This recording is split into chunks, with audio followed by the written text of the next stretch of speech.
ఇవాళ నేను చేయబోయే రెసిపీ బగారా రైస్. చాలా బాగుంటుందండి, చాలా టేస్టీగా ఉంటుంది, అట్లా ఈజీ ప్రాసెస్ కూడా. దమ్ బిర్యానీలో, పలావ్లో అయినా మిల్ మేకర్స్ వేసుకోండి, చాలా బాగుంటుంది. మనం చికెన్ కూడా వేసుకోవచ్చు, కానీ కొంతమంది చికెన్ తినని వాళ్ళు ఇలా మిల్ మేకర్స్ వేసుకోండి, చాలా బాగుంటుంది. ఇలా ప్రిపేర్ చేయాలి ఒకసారి చూసేద్దామా. మిక్సీ జార్ తీసుకొని కట్ చేసుకున్న ఆనియన్, కొంచెం అల్లం పేస్ట్ యాడ్ చేసుకొని, చెక్క మొగ్గ చూడండి 3 చెక్కలు మొగ్గ యాడ్ చేసేసుకొని, వెల్లుల్లి ఇలా పొట్టు తీసేసుకొని ఇలా యాడ్ చేసేసుకోండి. చూడండి నేను చూపించే విధంగా మిక్సీ పట్టేసుకొని మెత్త పేస్ట్ లాగా చేసేసుకోండి. ఇట్లా మెత్తగా చేసేసుకోండి. చూడండి అట్లా పక్కన పెట్టేసుకోండి.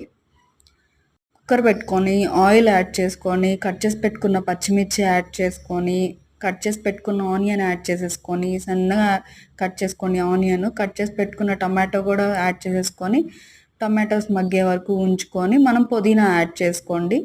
కొంచెం గీ కూడా యాడ్ చేసుకోండి, బాగుంటుంది ఫ్లేవర్. కొంచెమే యాడ్ చేసుకోండి, ఎక్కువ యాడ్ చేసుకోవద్దు.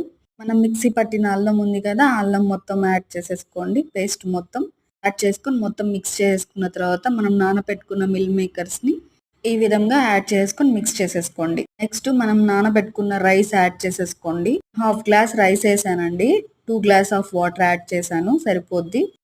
సరిపడినంత సాల్ట్ యాడ్ చేసుకొని కుక్కర్ మూత పెట్టేసుకోండి.